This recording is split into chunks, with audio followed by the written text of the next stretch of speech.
ಯೋಹಾನ ಸುವಾರ್ತೆ 2ನೇ ಅಧ್ಯಾಯ. ಮೊದಲ 3 ವಚನಗಳನ್ನು ಓದುತ್ತೇನೆ, ಗಮನ ಕೊಟ್ಟು ಕೇಳಿ.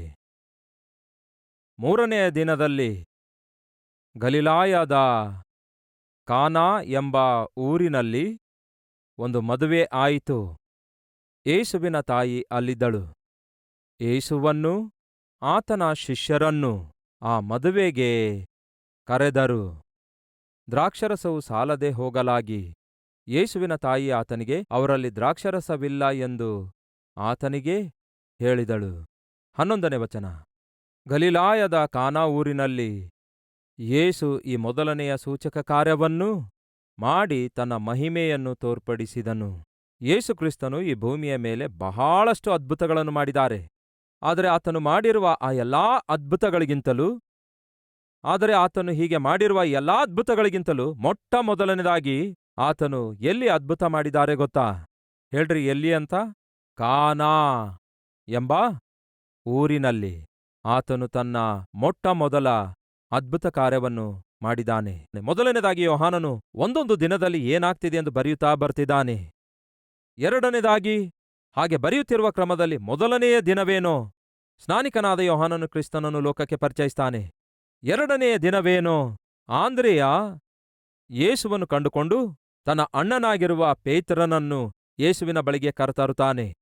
ಮೂರನೆಯ ದಿನವೇನೋ ಫಿಲಿಪ್ಪನನ್ನು ಯೇಸು ಕಂಡುಕೊಂಡು ಫಿಲಿಪ್ಪನನ್ನು ತನ್ನ ಶಿಷ್ಯನನ್ನಾಗಿ ಮಾಡಿಕೊಳ್ತಾರೆ. ಆ ಫಿಲಿಪ್ಪನು ಮೌನವಾಗಿರದಂತೆ ತನ್ನ ಸ್ನೇಹಿತನಾಗಿರುವಂತಹ ನತಾನಿಯೇಲನನ್ನು ಯೇಸುವಿನ ಬಳಿಗೆ ಕರೆತರುವ ಪ್ರಯತ್ನ ಮಾಡುತ್ತಾನೆ. ಏನಾಯ್ತೆಂದು ನೋಡೋಣ ಬನ್ನಿ. 46ನೇ ವಚನ. ಅದಕ್ಕೆ ನತಾನಿಯೇಲನು, ನಜರೇತಿನಿಂದ ಒಳ್ಳೆಯದೇನಾದರೂ ಬರುವುದುಂಟೋ ಅಂದಾಗ ಫಿಲಿಪ್ಪನು, ಬಂದು ನೋಡು ಎಂದು ಫಿಲಿಪ್ಪನು ಅವನಿಗೆ ಹೇಳಿದನು. ಯೇಸು ತನ್ನ ಕಡೆಗೆ ಬರುವ ನತಾನಿಯೇಲನನ್ನು ಕಂಡು ಅವನ ವಿಷಯವಾಗಿ, ಇಗೋ, ಇವನು ನಿಜವಾದ ಇಸ್ರಾಯೇಲನು, ಇವನಲ್ಲಿ ಯಾವ ಕಪಟವೂ ಇಲ್ಲವೆಂದು ಅವನ ವಿಷಯವಾಗಿ ಹೇಳಿದನು. ಯೇಸುವಿನ ಬಳಿಗೆ ನತಾನಿಯೇಲನು ಬರುತ್ತಿರುವಾಗ ಆ ನತಾನಿಯೇಲನನ್ನು ಯೇಸು ನೋಡಿ, ಇವನು ನಿಜವಾದ ಇಸ್ರಾಯೇಲನು, ಇವನಲ್ಲಿ ನನಗೆ ಯಾವ ಕಪಟ ಕಾಣಿಸುತ್ತಿಲ್ಲ ಅನ್ನುತ್ತಾರೆ. ನತಾನಿಯೇಲನಿಗೆ ಒಂದು ಕ್ವಶನ್ ಮಾರ್ಕ್ ಬರುತ್ತೆ. ಅಷ್ಟಕ್ಕೂ ನನ್ನ ಕುರಿತಾಗಿ ಯೇಸು ಕ್ರಿಸ್ತನಿಗೆ ಹೇಗೆ ಗೊತ್ತು? ಮೊಟ್ಟ ಮೊದಲು ನತಾನಿಯೇಲನಿಗೆ ಯೇಸು ಕ್ರಿಸ್ತನ ಕುರಿತು ಅರ್ಥವಾದದ್ದೇನೆಂದರೆ, ಈತನು ಸರ್ವವನ್ನೂ ಅರಿತವನಾಗಿದ್ದಾನೆ. ನಮ್ಮ ಕರ್ತನಾದ ಯೇಸು ಕ್ರಿಸ್ತನು ಯಾರಾಗಿದ್ದಾರೆ ಹೇಳಿ? ಸರ್ವವನ್ನೂ ಅರಿತವರಾಗಿದ್ದಾರೆ. ಮನುಷ್ಯನು ಹೊರಗಿನ ತೋರುವಿಕೆ ನೋಡುತ್ತಾನೆ, ಆದರೆ ದೇವರು ನಿಮ್ಮ ಅಂತರಂಗವನ್ನು ನೋಡುವಾತನಾಗಿದ್ದಾರೆ. ಸೊ ನತಾನಿಯೇಲನು ಏನು ಹೇಳ್ತಾನೆ? ನಜರೇತಿನಿಂದ ಒಳ್ಳೆಯದೇನಾದರೂ ಬರುವುದುಂಟೋ ಎಂದು ಹೇಳಿದರೆ ಯೇಸು ಕ್ರಿಸ್ತನು ನಿರೂಪಿಸ್ತಿದ್ದಾರೆ. ಒಳ್ಳೆಯದೇನಾದರೂ ಬರುವುದುಂಟೋ ಎಂದು ಅನುತೀಯ ನೋಡು, ಲೋಕರಕ್ಷಕನೇ ಬಂದಿದ್ದಾನೆಂದು, ಸರ್ವವನ್ನು ಅರಿತ ದೇವರೇ ಬಂದಿದ್ದಾರೆಂದು, ನಿನ್ನೊಳಗೆ ಯಾವ ಕಪಟವೂ ಇಲ್ಲ. ನತಾನಿಯೇಲನು ಹೇಳ್ತಾನೆ, ನನ್ನ ಕುರಿತಾಗಿ ನಿನಗೆ ಹೇಗೆ ಗೊತ್ತು? ಆಗ ಯೇಸು ಹೇಳ್ತಾರೆ, ನೀನು ಅಂಜೂರದ ಮರದ ಕೆಳಗೆ ಕೂತಿರುವಾಗಲೇ ನಾನು ನೋಡಿದೆನು. ಮುಂದೆ ಏನಿದೆ ನೋಡೋಣ ಬನ್ನಿ. ನನ್ನನ್ನು ನೀನು ಹೇಗೆ ಬಲ್ಲೆ? ನನ್ನ ಕುರಿತು ನಿನಗೆ ಹೇಗೆ ಗೊತ್ತು? ಫಸ್ಟ್ ಟೈಮ್ ನಾವು ಭೇಟಿ ಆಗ್ತಿದ್ದೇವಲ್ಲವೇ, ಮತ್ತೆ ನನ್ನ ಕುರಿತು ನಿನಗೆ ಹೇಗೆ ಗೊತ್ತು ಎಂದು ಯೇಸುವನ್ನು ಕೇಳಿದಾಗ, ಫಿಲಿಪ್ಪನು ನಿನ್ನನ್ನು ಕರೆಯುವುದಕ್ಕಿಂತ ಮುಂಚೆಯೇ ನೀನು ಆ ಅಂಜೂರದ ಮರದ ಕೆಳಗೆ ಇದ್ದಾಗಲೇ ನಿನ್ನನ್ನು ನೋಡಿದೆನು. ಅಂದರೆ ಅರ್ಥವೇನು? ನೀನು ಎಲ್ಲಿ ಕೂತುಕೊಳ್ತಾ ಇದ್ದೀಯೆಂದು ನನಗೆ ಗೊತ್ತು, ಎಲ್ಲಿ ನಿಂತುಕೊಳ್ತಾ ಇದ್ದೀಯೆಂದು ನನಗೆ ಗೊತ್ತು, ಎಲ್ಲಿ ನಡೆಯುತ್ತಾ ಇದ್ದೀಯೆಂದು ಗೊತ್ತು. ಹೇಳು, ನಿನ್ನೆ ನೀನು ಅಂಜೂರದ ಮರದ ಕೆಳಗೆ ಕೂತಿದೆಯೋ ಇಲ್ಲವೋ ಹೇಳು, ಅದು ಕೂಡ ನಿನಗೆ ಗೊತ್ತಾ? ಇಲ್ಲಿ ಯೇಸು ಕ್ರಿಸ್ತನು ತಿಳಿಸುತ್ತಿದ್ದಾರೆ, ನಜರೇತಿನಿಂದ ಒಳ್ಳೆಯದೇನಾದರೂ ಬರುವುದುಂಟೋ ಅಂದಾಗ ಯೇಸು ಕ್ರಿಸ್ತನು ಹೇಳ್ತಾರೆ, ಸರ್ವವನ್ನು ಅರಿತಿರುವ ದೇವರು ಅಲ್ಲಿಂದಲೇ ಬಂದಿದ್ದಾರೆಂದು. ಎರಡನೇದು, ಸರ್ವವ್ಯಾಪಿಯಾಗಿರುವ ದೇವರು ಅಲ್ಲಿಂದಲೇ ಬಂದಿದ್ದಾರೆ. ನೀನು ಎಲ್ಲಿದ್ದೀಯೋ ಅಲ್ಲಿ ನಾನಿದ್ದೆ. ದೇವರು ಅಂದ್ರೆ ಯಾರು ಗೊತ್ತಾ? ನಾವೆಲ್ಲಿರುತ್ತೇವೋ ಅಲ್ಲಿ ಇರುವಾತನಾಗಿದ್ದಾನೆ. ಅರ್ಥವಾಯ್ತಾ? ನೀವು ಗುಡಿಯೊಳಗಿದ್ರೆ ಗುಡಿಯೊಳಗಿರ್ತಾರೆ, ಗೃಹದೊಳಗಿದ್ರೆ ಗೃಹದೊಳಗಿರ್ತಾರೆ, ಗುಡಿಸಿಲಿನೊಳಗಿದ್ರೆ ಗುಡಿಸಿಲಿನೊಳಗಿರ್ತಾರೆ. ನೀವೆಲ್ಲಿರ್ತೀರೋ ಅಲ್ಲಿರ್ತಾರೆ. ಎದಕ್ಕಾಗಿ? ಸರ್ವವೂ ಬಲ್ಲಾತನಾಗಿದ್ದಾರೆ, ಸರ್ವವ್ಯಾಪಿಯಾಗಿದ್ದಾರೆ. ಈ ನತಾನಿಯೇಲನ ಕುರಿತು ಯಾಕೆ ನಿಮ್ಮೊಂದಿಗೆ ಹಂಚಿಕೊಳ್ತಾ ಇದ್ದೇನೆ ಗೊತ್ತಾ? ಈ ನತಾನಿಯೇಲನು ಯಾವ ಪ್ರಾಂತದವನು ಗೊತ್ತಾ? ಯೋಹಾನ ಸುವಾರ್ತೆ 21ನೇ ಅಧ್ಯಾಯ 1ನೇ ವಚನ. ಅಲ್ಲಿ ನಮಗೆ ಗೊತ್ತಾಗ್ತದೆ ಈ ನತಾನಿಯೇಲನ ಊರು ಯಾವುದೆಂದು, ಯಾವ ಪ್ರಾಂತ್ಯದವನೆಂದು ನೋಡೋಣ ಬನ್ನಿ. ಸೀಮೋನ್ ಪೇತ್ರನು, ದಿದುಮನೆಂಬ ತೋಮನು, ಗಲಿಲಾಯದ ಕಾನಾ ಊರಿನವನಾಗಿರುವ ನತಾನಿಯೇಲನು. ಈಗ ಅರ್ಥವಾಯ್ತಾ ನಾನು ಯಾಕೆ ಅವನ ಬಗ್ಗೆ ಹೇಳಿದೆ ಎಂದು? ಈಗ ಆಕ್ಚುಲ್ ಆಗಿ ನಾವು ಯಾವ ವಾಕ್ಯದಿಂದ ಸ್ಟಾರ್ಟ್ ಮಾಡಿದ್ದೇವೆ? ಯೋಹಾನ ಸುವಾರ್ತೆ 2ನೇ ಅಧ್ಯಾಯ 1ನೇ ವಚನ. 3ನೆಯ ದಿನದಲ್ಲಿ ಗಲಿಲಾಯದ ಕಾನಾ ಎಂಬ ಒಂದು ಊರಿನಲ್ಲಿ. ಈ ಕಾನಾ ಎನ್ನುವಂತಹ ಊರಿಗೆ ಸಂಬಂಧಪಟ್ಟವನೇ ನತಾನಿಯೇಲನು. ಈಗ ಯೇಸು ಕ್ರಿಸ್ತನು ಆಂದ್ರೆಯ, ಪೇತ್ರ, ಫಿಲಿಪ್ಪನು, ನತಾನಿಯೇಲನು ಇವರನ್ನು ಶಿಷ್ಯರನ್ನಾಗಿ ಆರಿಸಿಕೊಳ್ತಾರೆ.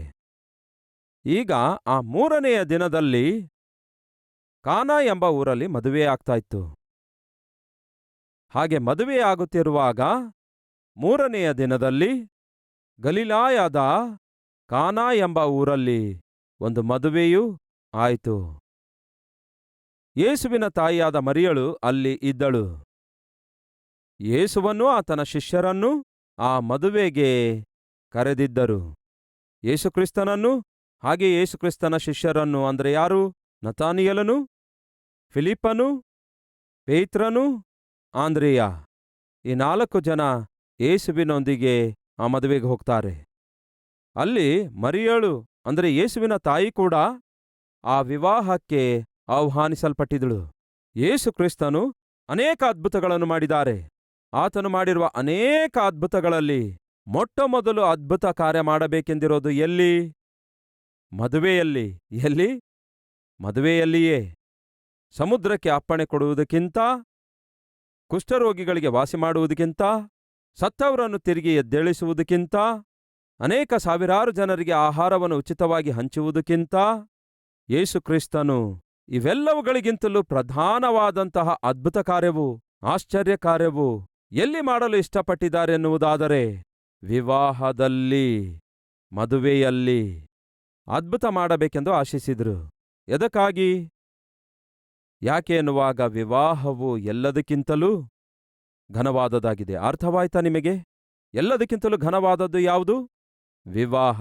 ಮೊದಲನೇದಾಗಿ ಯೇಸು ಕ್ರಿಸ್ತನು ಎಲ್ಲಿ ತನ್ನ ಮೊದಲ ಅದ್ಭುತ ಕಾರ್ಯ ಮಾಡಿದ್ದಾರೆ ಎನ್ನುವುದಾದರೆ ಕಾನಾ ಎಂಬ ಊರಿನಲ್ಲಿ. ಈಗ ಕಾನಾ ಎಂಬ ಊರಿನಲ್ಲಿ ಈ ಒಂದು ಅದ್ಭುತ ಮಾತ್ರವಲ್ಲ, ಮತ್ತೊಂದು ಅದ್ಭುತ ಕೂಡ ಮಾಡಿದ್ದಾರೆ. ಯೋಹಾನ 4ನೇ ಅಧ್ಯಾಯದಲ್ಲಿ ಆ ಅದ್ಭುತದ ಕುರಿತಾಗಿ ನಾವು ನೋಡ್ತೇವೆ. 4ನೇ ಅಧ್ಯಾಯ 46ನೇ ವಚನ. ಹೀಗಿರಲಾಗಿ ಯೇಸು ತಾನು ನೀರನ್ನು ದ್ರಾಕ್ಷರಸವಾಗಿ ಮಾಡಿದ ಗಲಿಲಾಯದ ಕಾನಾ ಊರಿಗೆ ಬಂದನು. ಅಲ್ಲಿದ್ದಾಗ ಅರಮನೆಯ ಒಬ್ಬ ಪ್ರಧಾನನ ಮಗನು ಕಪೆರ್ನೌಮಿನಲ್ಲಿ ಅಸ್ವಸ್ಥನಾಗಿ ಇದ್ದನು. ಯೇಸು ಯೂದಾಯದಿಂದ ಗಲಿಲಾಯಕ್ಕೆ ಬಂದ ಸುದ್ದಿಯನ್ನು ಕೇಳಿ ಆತನ ಬಳಿಗೆ ಹೋಗಿ ತನ್ನ ಮಗನು ಸಾಯುವ ಹಾಗಿದ್ದದ್ದರಿಂದ ಅವನು ಯೇಸುವಿಗೆ, ನೀನು ಬಂದು ನನ್ನ ಮಗನನ್ನು ಸ್ವಸ್ಥ ಮಾಡಬೇಕೆಂದು ಬೇಡಿಕೊಂಡನು. ಆಗ ಯೇಸು ಹೇಳ್ತಾರೆ, ನೀವು ಸೂಚಕ ಕಾರ್ಯಗಳನ್ನು, ಅದ್ಭುತ ಕಾರ್ಯಗಳನ್ನು ನೋಡದಿದ್ದರೆ ನೀವು ಎಂದಿಗೂ ನಂಬುವುದಿಲ್ಲವೆಂದು ಅವನಿಗೆ ಹೇಳಿದನು. ಅದಕ್ಕೆ ಆ ಪ್ರಧಾನನು, ಸ್ವಾಮೀ, ನನ್ನ ಮಗನು ಸಾಯುವುದಕ್ಕಿಂತ ಮುಂಚೆ ನೀನು ಬರಬೇಕು ಅನ್ನಲು ಯೇಸು ಅವನಿಗೆ ಹೇಳ್ತಾರೆ, ನೀನು ಹೋಗು. ನಾನು ಬರ್ತೇನೆ ಅನ್ನಲಿಲ್ಲ, ನೀನು ಹೋಗು. ನಿನ್ನ ಮಗನು ಸಾಯುತ್ತಾನೆ ಸಾಯುತ್ತಾನೆ ಎಂದು ಹೇಳ್ತಾ ಇದ್ದೀಯಲ್ಲವೇ? ಸಾಯುವುದಿಲ್ಲ, ಬದುಕುತ್ತಾನೆ, ಹೋಗು ಎಂದು ಯೇಸು ಅವನಿಗೆ ಹೇಳುತ್ತಾರೆ. ಆ ಮನುಷ್ಯನು ಯೇಸು ತನಗೆ ಹೇಳಿರುವ ಮಾತನ್ನು ನಂಬಿ ಹೊರಟು ಹೋದನು. ಅವನು ಇನ್ನೂ ಹೋಗುತ್ತಿರುವಾಗಲೇ ಅವನ ಆಳುಗಳು ಅವನ ಎದುರಿಗೆ ಬಂದು, ನಿನ್ನ ಮಗನು ಬದುಕಿಕೊಂಡನು ಎಂಬುದಾಗಿ ಆ ವಾರ್ತೆ ತಿಳಿಸುತ್ತಾರೆ. ತಂದೆಗೆ ಇರುವ ಅಭಿಪ್ರಾಯವೇನೆಂದರೆ ಮಗನು ಸಾಯುತ್ತಾನೆ. ಯೇಸು ಹೇಳ್ತಾರೆ, ಸಾಯುವುದಿಲ್ಲ, ಬೇಕಾದ್ರೆ ಹೋಗಿ ನೋಡು, ಬದುಕುತ್ತಾನೆ ಎಂಬುದಾಗಿ ಹೇಳ್ತಾರೆ. ಈ ಅದ್ಭುತ ಎಲ್ಲಿ ಮಾಡ್ತಾರೆ? ಸತ್ತು ಹೋಗುವಂಥವನನ್ನು ಯೇಸು ಬದುಕಿಸಿದ್ದು ಎಲ್ಲಿ? ಕಾನಾ ಊರಿನಲ್ಲಿ.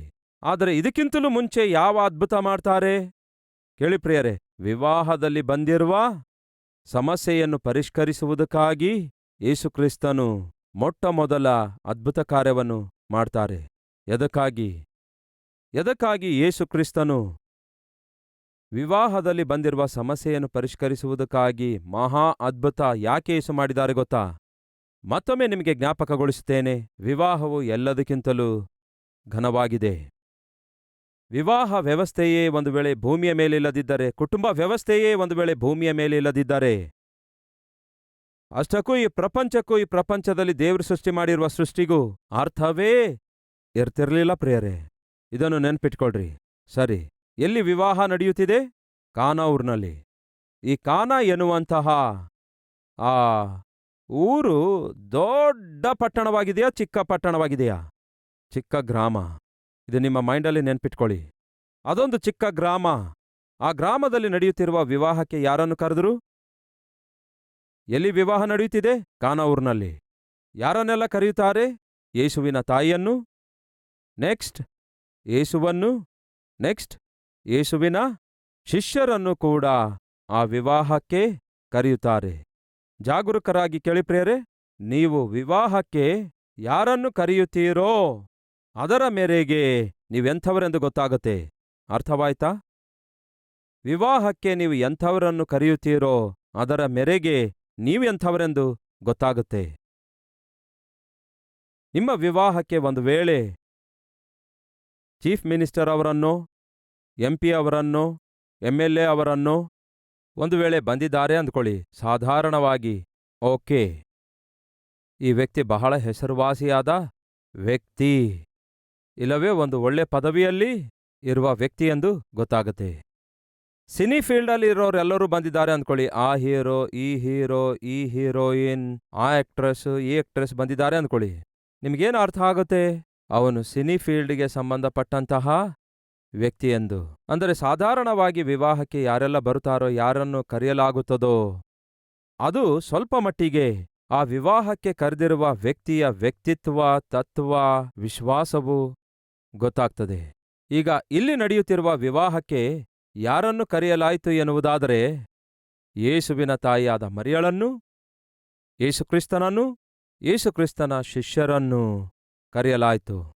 ಇದು ಏನನ್ನು ತಿಳಿಯಪಡಿಸುತ್ತೆ? ಮೊದಲನೇದಾಗಿ, ಈ ವಿವಾಹವು ಸ್ವಲ್ಪ ಮಟ್ಟಿಗೆ ಮರಿಯಳಿಗೆ ಬಹು ಹತ್ತಿರದಲ್ಲಿರುವಂತಹ ಕುಟುಂಬ ಸದಸ್ಯರ ವಿವಾಹ ಆಗಿತ್ತು. ಬಹುಶಃ ಬಂಧುಗಳಾಗಿರುತ್ತಾರೆ ಮರಿಯಳಿಗೆ. ಅಷ್ಟು ಮಾತ್ರವಲ್ಲ, ಯೇಸುಕ್ರಿಸ್ತನನ್ನು ಕೂಡ ವಿವಾಹಕ್ಕೆ ಕರೆಯುತ್ತಾರೆ. ಸಹೋದರ ಸಹೋದರಿಯರೇ, ಈ ಪ್ರಪಂಚದಲ್ಲೇ ನಿಮ್ಮ ವಿವಾಹಕ್ಕೆ ಯೇಸು ಬರಲಾರದೆ, ಮುಂದೆ ಹೇಳ್ರಿ, ಡೊನಾಲ್ಡ್ ಟ್ರಂಪ್ ಅವರು ಬಂದ್ರು, ದೇಶವನ್ನೇ ಪರಿಪಾಲಿಸುವ ರಾಜನು ಬಂದ್ರು, ರಾಜ್ಯವನ್ನೇ ಪರಿಪಾಲಿಸುವಂತಹ ನಾಯಕನು ಬಂದರು, ಹೆಸರುವಾಸಿಯಾಗಿರುವ ದೊಡ್ಡ ದೊಡ್ಡ ಗಣ್ಯರು ಬಂದರು. ಪ್ರಿಯ ಸಹೋದರ ಸಹೋದರಿಯರೇ, ಆ ವಿವಾಹದಲ್ಲಿ ಸಮಸ್ಯೆ ಬರುವಾಗ ಮಾತ್ರ ಇವರಲ್ಲಿ ಯಾರು ಕೂಡ ಆ ಸಮಸ್ಯೆಯನ್ನೂ ತೀರಿಸಲಾರರು ಎಂದು ಅರ್ಥ ಮಾಡಿಕೊಳ್ಳಿರಿ. ವಿವಾಹ ವ್ಯವಸ್ಥೆಯನ್ನು ಪ್ರಾರಂಭಿಸಿದ್ದು ಯಾರು? ಯೇಸುಕ್ರಿಸ್ತನು, ದೇವರು. ಆತನೇ ಮೊಟ್ಟಮೊದಲು ಮನುಷ್ಯನನ್ನು ಸೃಷ್ಟಿಸಿದ್ದಾರೆ. ಮನುಷ್ಯನನ್ನು ಸೃಷ್ಟಿಸಿ ಆ ಮನುಷ್ಯನು ಒಬ್ಬಂಟಿಗನಾಗಿರಬಾರದೆಂದು ಯೋಚಿಸಿ ಅವನ ಪಕ್ಕೆಯ ಎಲುಬನ್ನು ತೆಗೆದು ಸ್ತ್ರೀಯನ್ನು ದೇವರೇ ಸೃಷ್ಟಿಸಿದ್ದಾರೆ. ಮನುಷ್ಯನು ಒಬ್ಬಂಟಿಗನಾಗಿರುವಾಗ ಅವನ ಜೊತೆಯಲ್ಲಿ ಒಬ್ಬ ಸ್ತ್ರೀ ಇರಬೇಕೆಂದು ಒಂದು ಕುಟುಂಬ ವ್ಯವಸ್ಥೆಯನ್ನು ಮೊಟ್ಟಮೊದಲು ದೇವರೇ ಪ್ರಾರಂಭಿಸಿದ್ದಾರೆ. ಕುಟುಂಬ ವ್ಯವಸ್ಥೆಯನ್ನು ಸ್ಟಾರ್ಟ್ ಮಾಡಿರೋದು, ಕುಟುಂಬ ವ್ಯವಸ್ಥೆಯನ್ನು ಪ್ರಾರಂಭಿಸಿದ್ದು ದೇವರೇ. ಹಾಗಾಗಿ ಕುಟುಂಬವೇ ಇಲ್ಲದಿದ್ದರೆ ಈ ಭೂಮಿಯ ಮೇಲೆ ಅರ್ಥವೇ ಇರಲ್ಲ. ಈ ಪ್ರಪಂಚಕ್ಕೆ ಅರ್ಥವೇ ಕುಟುಂಬ ಆಗಿದೆ. ಆ ಕುಟುಂಬ ವ್ಯವಸ್ಥೆಗೆ ಪ್ರಾರಂಭ ದೇವರಾಗಿದ್ದಾರೆ. ಹಾಗಾದರೆ ಈ ರೀತಿ ದೇವರು ಪ್ರಾರಂಭಿಸಿರುವ ಕುಟುಂಬ ವ್ಯವಸ್ಥೆಯಲ್ಲಿ ಸಮಸ್ಯೆ ಬರುವಾಗ ಅದನ್ನು ಯಾರು ಪರಿಹರಿಸಬೇಕು? ದೇವರೇ ಪರಿಹರಿಸಬೇಕು. ಅದಕ್ಕೆ ಹೇಳ್ತಿದ್ದೇನೆ ಸಹೋದರ ಸಹೋದರಿಯರೇ, ಮದುವೆ ಆಗದಿರುವವರೇ, ನಿಮ್ಮ ಮದುವೆಗೆ ಯಾರನ್ನು ಕರೆಯುತ್ತೀರಿ ಹೇಳಿ? ಯಾರನ್ನು ಕರೆಯುತ್ತೀರಿ? ಜಾಗ್ರತೆಯಿಂದ ಕೇಳಿ. ನೀವು ಕುಡುಕರಾಗಿದ್ದೀರಿ ಅಂದ್ಕೊಳ್ಳಿ, ನಿಮಗೆ ಎಂಥವರು ಫ್ರೆಂಡ್ಸ್ ಇರ್ತಾರೆ? ಹೌದಾ? ಅಷ್ಟಕ್ಕೂ ಸಹೋದರಿಯರೇ, ನೀವ್ಯಾಕೆ ಹೇಳ್ತಾ ಇದ್ದೀರಿ? ಅಂದರೆ ನಿಮಗೂ ಕೂಡ ಅಂಥವರ ಸರ್ಕಲ್ ಇದ್ದಿರುತ್ತೆ. ನೀವು ಕುಡುಕರಾಗಿದ್ದೀರಿ ಅಂದ್ಕೊಳ್ಳಿ, ನಿಮಗೆ ಎಂಥವರ ಸರ್ಕಲ್ ಇರುತ್ತೆ? ಕುಡುಕರ ಸರ್ಕಲ್ ಇರುತ್ತೆ. ಹಾಗಾಗಿ ನೀವು ಮದುವೆಗೆ ಯಾರನ್ನು ಕರೆಯುತ್ತೀರಿ? ಕುಡುಕನಾಗಿರೋದ್ರಿಂದ ಕುಡುಕರನ್ನೇ ಕರೆಯುತ್ತೀರಿ. ನೀವು ಜೂಜಾಟ ಆಡುವವರಾಗಿದ್ದೀರಿ ಅಂದ್ಕೊಳ್ಳಿ, ನಿಮ್ಮ ಫ್ರೆಂಡ್ ಸರ್ಕಲ್ ಯಾರಿರ್ತಾರೆ? ಜೂಜಾಟ ಆಡುವವರೆಲ್ಲ ನಿಮ್ಮ ಫ್ರೆಂಡ್ ಸರ್ಕಲ್. ನಿಮ್ಮ ಮದುವೆ ಆದರೂ, ನಿಮ್ಮ ಮಗನ ಮದುವೆ ಆದರೂ ಯಾರಿಗೆ ಕರೀತೀರಿ? ನೋಡ್ರಿ ಕಣೋ, ನೋಡ್ರಿ, ನೀವೆಲ್ಲರೂ ತಪ್ಪದೆ ಮದುವೆಗೆ ಬರಬೇಕು ಅನ್ನುತ್ತೀರಿ. ಅಂದರೆ ಜೂಜಾಡುವವನು ಏನ್ ಮಾಡ್ತಾನೆ? ಮದುವೆಗೆ ಜೂಜಾಡುವವರನ್ನೇ ಕರೆಯುತ್ತಾನೆ.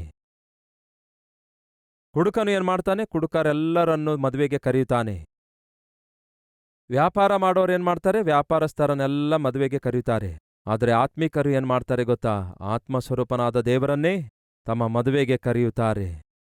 ಈಗ ನೀವು ಆತ್ಮಿಕರಾಗಿರೋದಾದ್ರೆ ಯಾರನ್ನು ಕರೆಯಬೇಕು? ಮೊಟ್ಟ ಮೊದಲು ನಿಮ್ಮ ವಿವಾಹಕ್ಕೆ ಆಧಾರವಾಗಿರುವ ಯೇಸುಕ್ರಿಸ್ತನನ್ನೇ ಕರೆಯಬೇಕು. ಯೇಸುಕ್ರಿಸ್ತನನ್ನು ನೀವು ಕರೆಯಲಾರದೆ, ಯೇಸುಕ್ರಿಸ್ತನು ನಿಮ್ಮ ವಿವಾಹಕ್ಕೆ ಬರಲಾರದೆ ಆ ವಿವಾಹ ಅಭಿವೃದ್ಧಿಯಾಗೋದು, ಆ ವಿವಾಹದಲ್ಲಿ ಸಮಸ್ಯೆಗಳು ಬರುವಾಗ ಪರಿಷ್ಕರಿಸಲ್ಪಡುವುದು ಸಾಧ್ಯವಾಗಿರೋದಿಲ್ಲ. ಸಾಧಾರಣವಾಗಿ ವಿವಾಹಕ್ಕೆ ಈಗ ತಾನೇ ಹೇಳಿದ ಹಾಗೆ ನಿಮ್ಮ ವ್ಯಕ್ತಿತ್ವದ ಮೇರೆಗೆ, ನಿಮ್ಮ ತತ್ವದ ಮೇರೆಗೆ ವಿವಾಹಕ್ಕೆ ನಿಮಗೆ ಬೇಕಾದವರನ್ನು ಕರೀತೀರಿ. ಎಂದೇ ಆಗಲಿ ನೀವು ಗಮನಿಸಿದ್ದೀರಾ? ವಿವಾಹ ನಡೆಯುವಾಗ ಪಕ್ಕದಲ್ಲಿ ಇದ್ದುಕೊಂಡು ಶುರು ಮಾಡ್ತಾರೆ. ಬಾರ್ ಅಂಡ್ ರೆಸ್ಟೋರೆಂಟ್, ಒಂದು ಸೆಪರೇಟ್ ವಿಂಗ್ ಇರುತ್ತೆ. ಯಾವ ವಿಂಗ್ ಅದು? ಪಾರ್ಟಿ ಮಾಡುವ ವಿಂಗ್. ಅಲ್ಲಿ ಲೈನ್ ಆಗಿ ಬಾಟಲ್ಸ್ಗಳಿರ್ತವೆ. ಕುಡಿಯುವವನು ಕುಡಿಯುತ್ತಲೇ ಇರ್ತಾನೆ. ಇನ್ನೊಂದು ಕಡೆ ಮದುವೆ ಆಗುತ್ತೆ. ಮದುವೆ ಆಗೋದು ಬೇಕಿಲ್ಲ ಅವರಿಗೆ. ಮದುವೆ ಆದರೆ ನಮ್ಗ್ಯಾಕೆ ಬೇಕು? ಪಾರ್ಟಿ ಬೇಕು. ಒಂದು ಕಡೆ ಮದುವೆ ಆಗುತ್ತಾ ಇರುತ್ತೆ, ಎಲ್ಲ ಏರ್ಪಾಟು ನಡೆಯುತ್ತಾ ಇರುತ್ತೆ. ಆದರೆ ಇವರೇನೋ ಕುಡಿಯುತ್ತಾ ಕೂತ್ಕೊಳ್ತಾರೆ. ಕುಡಿದ ನಂತರ ಏನ್ಮಾಡ್ತಾರೆ ಹೇಳಿ? ಕಿರ್ಚೋದು, ಕೂಗಾಡೋದು. ಅಷ್ಟರೊಳಗೆ ಹುಡುಗನ ಕಡೆಯವರ ವತಿಯಿಂದಲೋ ಹುಡುಗಿಯ ಕಡೆಯವರ ವತಿಯಿಂದಲೋ ಅಲ್ಲಿ ಅವರ ಮಧ್ಯದಲ್ಲಿ ಜಗಳ ಆಗತ್ತೆ. ಅವನಿಗೆ ಇವನು ಒದೆಯುತ್ತಾನೆ, ಇವನಿಗೆ ಅವನು ಒದೆಯುತ್ತಾನೆ. ಅಲ್ಲಿ ಏನ್ ಜಗಳ ಆಗ್ತಿದೆ ಅಂತ ಹಿರಿಯರು ನೋಡಲು ಹೋಗ್ತಾರೆ. ನಿಮ್ಮವನು ಯಾಕೆ ನಮ್ಮನ್ನು ಒದ್ದಿದ? ನಮ್ಮವನು ಯಾಕೆ ನಿಮ್ಮನ್ನು ಒದ್ದಿದ? ಯಾರಿವನು? ಭಾವಮೈದ. ಯಾರ ಭಾವಮೈದ? ಎಷ್ಟು ಸಾರಿ ಇಂತಹ ಅನಾವಶ್ಯಕವಾದ ಜಗಳಗಳಿಂದ ಮದುವೆಯಲ್ಲಿ ಸಮಸ್ಯೆಗಳು ಬರಲಿಲ್ಲ ಹೇಳಿ? ಕುಡುಕರ ಔತಣ ಒಂದು ಪಕ್ಕದಲ್ಲಿರುತ್ತೆ, ಅರ್ಧನಗ್ನದ ಡಾನ್ಸ್ ಇನ್ನೊಂದು ಪಕ್ಕದಲ್ಲಿರುತ್ತೆ. ಕೆಲವರು ಅರ್ಧನಗ್ನವಾಗಿ ಡಾನ್ಸ್ ಮಾಡ್ತಾ ಇರುವಾಗ ಅಲ್ಲಿಗೆ ಬರುವ ಸ್ತ್ರೀಯರು ನೋಡಿ ಅವರು ತಾಳಲಿಕ್ಕಾಗಲ್ಲ, ಅವರು ಕೂಡ ಡಾನ್ಸ್ ಮಾಡ್ತಾರೆ. ಇನ್ನು ಹೆಣ್ಮಕ್ಳೇ ಡಾನ್ಸ್ ಮಾಡುವಾಗ ಗಂಡಸರು ಸುಮ್ಮನೆ ಇರ್ತಾರೋ? ಅವರೂ ಡಾನ್ಸ್ ಮಾಡ್ತಾರೆ. ಹೆಣ್ಮಕ್ಕಳು ಕುಡಿದು, ಗಂಡ್ಮಕ್ಕಳು ಕುಡಿದು, ಇವನ್ ಹೆಂಡತಿಯ ಪಕ್ಕದಲ್ಲಿ ಮತ್ತೊಬ್ಬನಿರ್ತಾನೆ, ಮತ್ತೊಬ್ಬನ ಹೆಂಡತಿಯ ಪಕ್ಕದಲ್ಲಿ ಇನ್ನೊಬ್ಬನಿರ್ತಾನೆ, ಅವನ ಹೆಂಡತಿ ಪಕ್ಕದಲ್ಲಿ ಇನ್ನೊಬ್ಬನಿರ್ತಾನೆ. ಹಾಗೆ ಕುಡಿದು ಮತ್ತರಾಗಿ ಯಾರೆಂದು ಗೊತ್ತಾಗಲ್ಲ. ಇನ್ನಷ್ಟೇ ಸಂಗತಿಗಳು. ಏನಾಗ್ತದೆ ಒಮ್ಮೆ ಆಲೋಚಿಸಿ. ವಿವಾಹವು ಎಲ್ಲದಕ್ಕಿಂತಲೂ ಘನವಾದದ್ದು. ಇಷ್ಟೊಂದು ಘನವಾದ ವಿವಾಹವನ್ನು ಅಷ್ಟೊಂದು ಗಲಾಟೆಯಾಗಿ ಮಾಡಿಬಿಡ್ತಿದ್ದಾರೆ ನೋಡಿ. ಇಷ್ಟ ಬಂದ ರೀತಿಯಲ್ಲಿ, ಇಷ್ಟ ಬಂದ ಸ್ಥಳದಲ್ಲಿ, ಇಷ್ಟ ಬಂದ ಹಾಗೆ ವಿವಾಹ ಮಾಡಿಕೊಳ್ತಿದ್ದಾರೆ.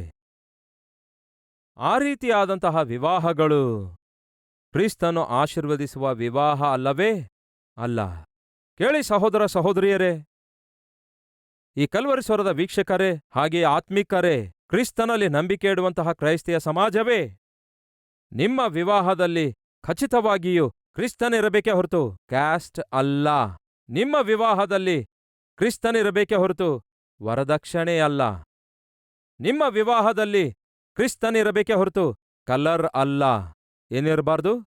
ಕಲರು, ಕ್ಯಾಶು, ಕ್ಯಾಸ್ಟು ಇರಬಾರ್ದು. ಇವು ಈ ದಿನ ಕ್ರೈಸ್ತರು ಎಂದು ಹೇಳಿಕೊಳ್ಳುತ್ತಲೂ ಕೂಡ ನಮ್ಮ ಕಾಸ್ಟ್ ಹುಡುಗನೇ ಬೇಕು, ನಮ್ಮ ಕಾಸ್ಟ್ ಹುಡುಗಿಯೇ ಬೇಕು ಅನ್ನುತ್ತಾರೆ. ನಮ್ ಕ್ಯಾಸ್ಟು, ನಮ್ ಕ್ಯಾಸ್ಟು, ನಮ್ ಕ್ಯಾಸ್ಟು ಅನ್ನುತ್ತಾರೆ. ಕೇಳ್ತಿದ್ದೇನೆ, ಯೇಸು ಕ್ರಿಸ್ತನು ಯಾವ ಕ್ಯಾಸ್ಟ್ ಹೇಳಿ? ಯಾರಾದರೂ ಹೇಳಬಲ್ಲಿರೋ? ಯೇಸು ಕ್ರಿಸ್ತನದು ಯಾವ ಕ್ಯಾಸ್ಟು ಹೇಳಿ? ಯಾವ ಕ್ಯಾಸ್ಟು ಪ್ರಿಯರೇ? ಯಾವ ಕುಲ ಹೇಳ್ರಿ? ಯೇಸು ಕ್ರಿಸ್ತನದು ಯಾವ ಕುಲ? ಸೇವಕರ ಕುಲ. ಯಾವ ಕುಲ? ಸೇವಕರ ಕುಲ, ಬೋಧಕರ ಕುಲ, ಸಹಾಯಕರ ಕುಲ. ಅದು ಪ್ರಿಯರೇ ಯೇಸುಕ್ರಿಸ್ತನ ಕುಲ.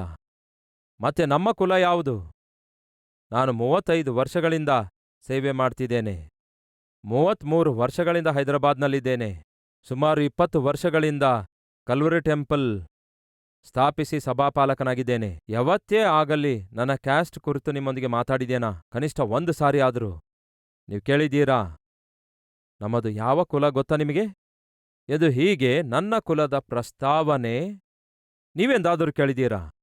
ಇಲ್ಲವೇ ಬೇರೆ ಯಾರಾದರೂ ಕೇಳಿದ್ದೀರಾ? ಸತೀಶ್ ಕುಮಾರ್ ಆದ ನಾನು ನನ್ನ ಕುಲದ ಬಗ್ಗೆ ಮಾತಾಡೋದು, ಅದನ್ನು ನಾನು ಯಾವತ್ತೋ ಸಮಾಧಿ ಮಾಡಿದೆ.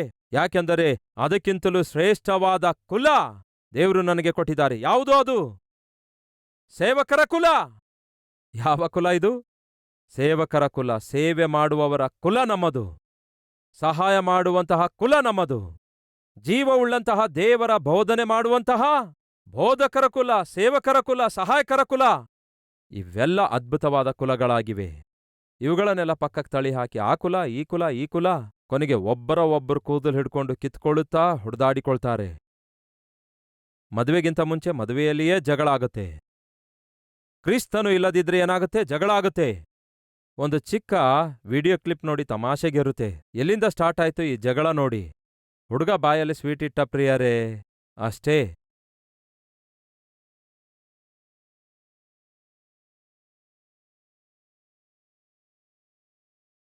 ಅವನಿಗೆ ತಲೆ ಮೇಲೆ ಕೂದಲು ಕೂಡ ಇಲ್ಲ. ಸೊ ಅರ್ಥವಾಯ್ತಾ? ಅಲ್ಲೇ ಶುರುವಾಯ್ತು. ಎಲ್ಲಿ? ಕೇಳಿ ಸಹೋದರ ಸಹೋದರಿಯರೇ, ಕ್ರಿಸ್ತನು ಇಲ್ಲದಿದ್ದರೆ ಕುಟುಂಬ ವ್ಯವಸ್ಥೆ, ವಿವಾಹ ವ್ಯವಸ್ಥೆ ಒಡೆದು ಚೂರ್ಚೂರಾಗುತ್ತೆ. ಆ ದಿನ ಕಾನಾ ಎಂಬ ಊರಿನಲ್ಲಿ ವಿವಾಹ ನಡೆಯುತ್ತಿರುವಾಗ ಮರಿಯಳನ್ನೂ ಯೇಸುವನ್ನೂ ಆತನ ಶಿಷ್ಯರನ್ನು ಕರೆಯುತ್ತಾರೆ. ನಿಮ್ಮ ವಿವಾಹಕ್ಕೆ ಯಾರನ್ನು ಕರೆಯುತ್ತೀರೋ ಅದು ನಿಮ್ಮ ವ್ಯಕ್ತಿತ್ವವನ್ನು, ವಿಶ್ವಾಸವನ್ನು ತಿಳಿಯಪಡಿಸುತ್ತದೆ ಎಂಬುದು ಜ್ಞಾಪಕದಲ್ಲಿಟ್ಕೊಳ್ರಿ. ಎರಡನೇದು, ಯೇಸು ಆ ವಿವಾಹಕ್ಕೆ ಬಂದಾಗ ಆ ವಿವಾಹದಲ್ಲಿ ಒಂದು ಸಮಸ್ಯೆ ಎದುರಾಯಿತು. ಯಾವುದು ಆ ಸಮಸ್ಯೆ ಎಂದರೆ, ಆ ಕಾಲದಲ್ಲಿ ನಡೆಯುವ ವಿವಾಹಗಳು ಈ ಕಾಲದಲ್ಲಿ ನಡೆಯುವ ವಿವಾಹಗಳ ಹಾಗಿರಲಿಲ್ಲ. ಹೊಡೆಯೋದು, ಕುಡಿಯೋದು, ಬಡದಾಡೋದು. ಅರ್ಧ ಗಂಟೆ 1 ಗಂಟೆಯಲ್ಲಿ ವಿವಾಹ ಆಗ್ಬಿಡುತ್ತೆ. ಇನ್ನು ರಿಜಿಸ್ಟರ್ ಮ್ಯಾರೇಜ್ ಬಗ್ಗೆ ಹೇಳೋ ಅಗತ್ಯ ಇಲ್ಲ. ಹೋಗಿ ಸೈನ್ ಮಾಡಿದ್ರೆ ಸಾಕು, ಮದುವೆ ಆಗ್ಬಿಡುತ್ತೆ. ಆದರೆ ಆ ಕಾಲದಲ್ಲಿ ವಿವಾಹ ಎನ್ನುವುದು ಸಾಧಾರಣವಾಗಿ 1 ವಾರದವರೆಗೂ ಆ ವಿವಾಹದ ಮಹೋತ್ಸವ ನಡೆಯುತ್ತಲೇ ಇರ್ತಿತ್ತು. ಇವತ್ತಿಗೂ ಕೂಡ ಐಶ್ವರ್ಯವಂತರ ಮನೆಯಲ್ಲಿ ವಿವಾಹ ಎನ್ನುವುದು 1 ವೀಕ್ 10 ಡೇಸ್ ಉತ್ಸವದಂತೆ ನಡೆಯುತ್ತೇ ಇರುತ್ತೆ. ಸೊ ಹಾಗೆ ವಿವಾಹ ನಡೆಯುತ್ತಿರುವಾಗ ಅನೇಕ ಮಂದಿ ಸಂಬಂಧಿಕರು ಬಂದಿರುವಾಗ ಆ ವಿವಾಹದಲ್ಲಿ ಒಂದು ಸಮಸ್ಯೆ ಎದುರಾಯಿತು. ಯಾವುದು ಆ ಸಮಸ್ಯೆ ಎಂದರೆ, ದ್ರಾಕ್ಷಾರಸವು ಮುಗಿದೋಯ್ತು. ವಿವಾಹದಲ್ಲಿ ಯಾವುದಾದ್ರೂ ಸಮಸ್ಯೆ ಬಂದ್ರೆ ಬಂಧು ಬಳಗದವರು 4 ದಿಕ್ಕುಗಳಿಂದ ಬರ್ತಾರೆ. ಪೂರ್ವದಿಂದ ಬರ್ತಾರೆ, ಪಶ್ಚಿಮದಿಂದ ಬರ್ತಾರೆ, ಉತ್ತರದಿಂದ ಬರ್ತಾರೆ, ದಕ್ಷಿಣದಿಂದ ಬರ್ತಾರೆ. ಹೀಗೆ 4 ದಿಕ್ಕುಗಳಿಂದ ಬಂಧುಗಳು ಬರ್ತಾರೆ. ಏನಾದರೂ ಲೋಪ ಅಲ್ಲಿ ಉಂಟಾಗೋದಾದ್ರೆ ಪೂರ್ತಿ 4 ದಿಕ್ಕುಗಳಿಗೂ ಗೊತ್ತಾಗತ್ತೆ ಆ ವಿವಾಹ ಎಷ್ಟು ವೈಭವದಿಂದ ನಡೆದಿತ್ತೆಂದು ಇಲ್ಲವೇ ವಿಫಲವಾಯ್ತೆಂದು. 4 ದಿಕ್ಕುಗಳಲ್ಲಿ ಮಾತಾಡ್ತಾರೆ. ಮದುವೆಗೆ ಅಂತೂ ಹೋದೆವು, ಆದರೆ ಅಯ್ಯೋ ಪೀಸ್ ಇರ್ಲಿಲ್ಲ. ಏನಿಲ್ಲ ಅಂತಾರೆ? 1 ಪೀಸ್ ಇರ್ಲಿಲ್ಲ, ಬರೀ ಗ್ರೇವಿನೇ ಹಾಕ್ಬಿಟ್ಟಿದ್ದಾರೆ, ಬರೀ ಗ್ರೇವಿ ಸುರಿದಿದ್ದಾರೆ. ವಿವಾಹ ಮಾತ್ರ ಬಹಳ ಆಡಂಬರದಿಂದ ಮಾಡಿದ್ದಾರೆ, ಅದರಲ್ಲಿ ಫುಡ್ ಮಾತ್ರ ಸರಿಯಾಗಿರಲಿಲ್ಲ, ಫುಡ್ ವೆರೈಟೀಸ್ ಕೂಡ ಇರಲಿಲ್ಲ ಎಂದು ಹೇಳಿಬಿಡ್ತಾರೆ. ಅಂದರೆ ವಿವಾಹದಲ್ಲಿ ಎದುರಾಗುವ ಸಮಸ್ಯೆ ಸಾಧಾರಣವಾಗಿ 4 ಜನರಿಗೆ ಗೊತ್ತಾಗುತ್ತೆ. ಎರಡನೇದಾಗಿ, ವಿವಾಹದಲ್ಲಿ ಸಮಸ್ಯೆ ಬರುವಾಗ ಗಮನ ಕೊಟ್ಟು ಕೇಳಿ ಪ್ರಿಯರೇ, ಅದು ಹುಡುಗ ಹುಡುಗಿಯ ಮಧ್ಯದಲ್ಲಿರುವ ಸಮಸ್ಯೆ ಅಲ್ಲ, 2 ಕುಟುಂಬಗಳ ಮಧ್ಯದಲ್ಲಿ ಸಮಸ್ಯೆಯಾಗಿ ತಯಾರಾಗುತ್ತೆ. ಯಾಕೆಂದರೆ ವಿವಾಹ ಅನ್ನುವುದು ಒಬ್ಬ ಹುಡುಗ ಹುಡುಗಿಯ ಮಧ್ಯದಲ್ಲಿ ಉಂಟಾಗುವ ಬಾಂಧವ್ಯ ಮಾತ್ರ ಅಲ್ಲ, 2 ಕುಟುಂಬಗಳು, ಆ ಕುಟುಂಬಗಳಿಗೆ ಅಟ್ಯಾಚ್ ಆಗಿರುವ ಬಂಧುಗಳಿಗೂ ಸಂಬಂಧಪಟ್ಟ ವ್ಯವಸ್ಥೆ ಇದಾಗಿದೆ. ಹುಡುಗನ ಕಡೆಯವರಿಗೆ ತೊಂದರೆ ಬಂದ್ರು, ಹುಡುಗಿ ಕಡೆಯವರಿಗೂ ತೊಂದರೆ ಬಂದರು. ಆ ಕಡೆಯವರೆಲ್ಲರೂ ಮುನಿಸುತ್ತಾರೆ.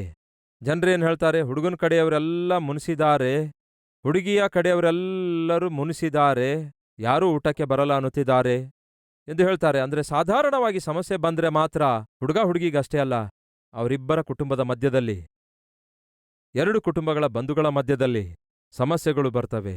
ಇದು ಸಾಧಾರಣ.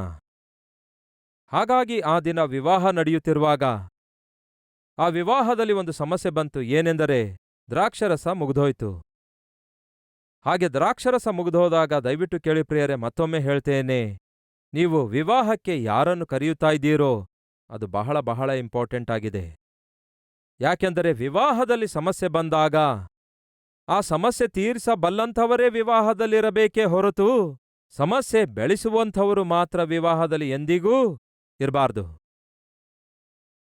ಕೆಲವರು ವಿವಾಹಕ್ಕೆ ಬಂದು ಸಮಸ್ಯೆ ಸೃಷ್ಟಿಸಿ ಹೊರಟೋಗ್ತಾರೆ. ವಿವಾಹಕ್ಕೆ ಬಂದು ಅಗೋ ಅವರನ್ನು ಮುಂದೆ ಕರೆಸ್ಕೊಂಡಿದ್ದಾರೆ, ನನ್ನನ್ನು ಬಿಟ್ಟು, ಅವ್ರಿಗಿಂತ ಮುಂಚೆ ಬಂದದ್ದು ನಾನಲ್ವೋ ಎಂದು ಹೀಗೆ ಕೂತ್ಕೊಳ್ಳುವ ಪ್ಲೇಸ್ ಕುರಿತಾಗಿ ಜಗಳವಾಡಿ ಮುನಿಸಿ ಹೊರಟೋಗ್ತಾರೆ, ದೊಡ್ಡ ಜಗಳ ಉಂಟು ಮಾಡ್ತಾರೆ. ಇಲ್ಲವೇ ನನ್ನನ್ನು ಸ್ಟೇಜ್ ಮೇಲೆ ಕರೆಯಲಿಲ್ಲ, ಇಲ್ಲವೇ ಸ್ಟೇಜ್ ಮೇಲೆ ನನ್ನ ಹೆಸರೇ ಹೇಳಲಿಲ್ಲ, ಹೀಗೆ ಒಂದಲ್ಲ ಒಂದು ಕಾರಣ ತೋರಿಸಿ ಪ್ರಶಾಂತವಾಗಿ ವಿವಾಹ ಆಗ್ತಾ ಇದ್ರೆ ಆ ವಿವಾಹ ಆಗದಂತೆ ಬೇಸರಗೊಳ್ಳುವವರು ಇರ್ತಾರೆ, ಜಗಳವಾಡಿ ಹೋಗುವಂಥವರಿರ್ತಾರೆ, ಪ್ರಶಾಂತತೆ ಹಾಳು ಮಾಡುವಂಥವರಿರ್ತಾರೆ. ಅದೇ ಅವರ ನಿಜತ್ವ. ಅಂಥವರನ್ನು ದಯವಿಟ್ಟು ಮದುವೆಗೆ ಕರೆಯಬೇಡಿ. ಅವರಿಂದ ಪ್ರಯೋಜನ ಇಲ್ಲವೇ ಇಲ್ಲ.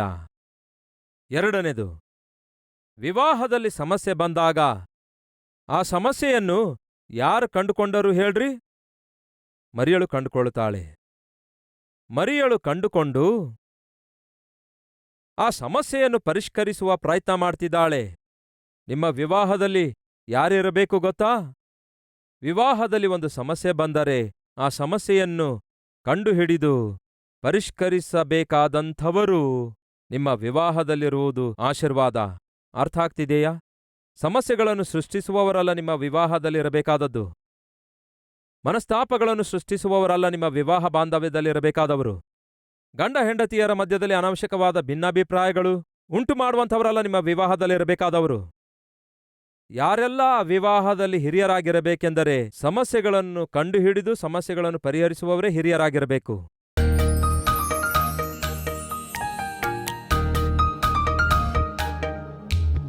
ಅಂಥವರು ನಮ್ಮ ವಿವಾಹದಲ್ಲಿರುವಂತೆ ಬೇಡಿಕೊಳ್ಳೋಣವೇ? ಬನ್ನಿ, ಎರಡು ಕೈಗಳನ್ನು ಜೋಡಿಸಿ ಪ್ರಾರ್ಥನೆಯಲ್ಲಿ ಬೇಡಿಕೊಳ್ಳೋಣ.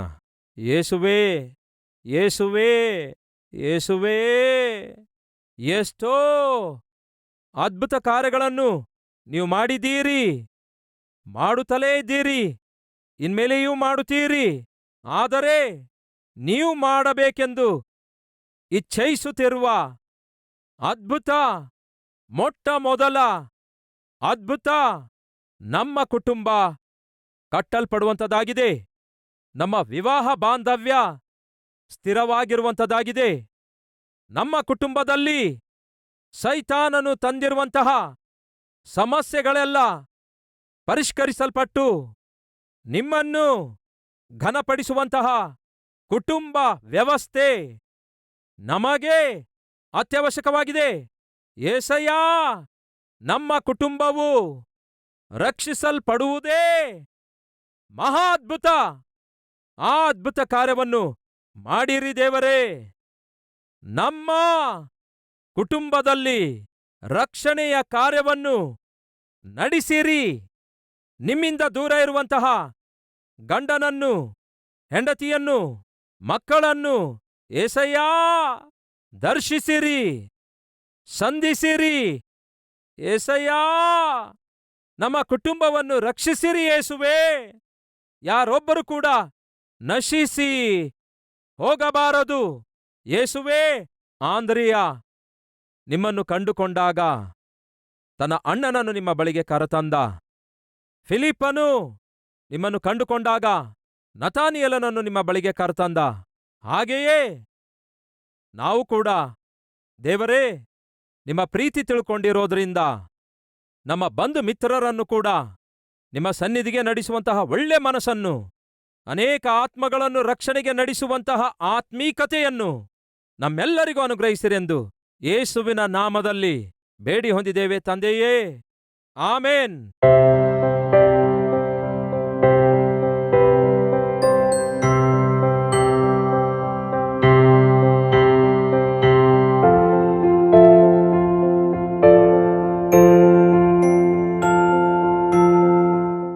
ನಮ್ಮ ವಿಳಾಸ Calvary, post box number 30, Kukatpally, Hyderabad 72.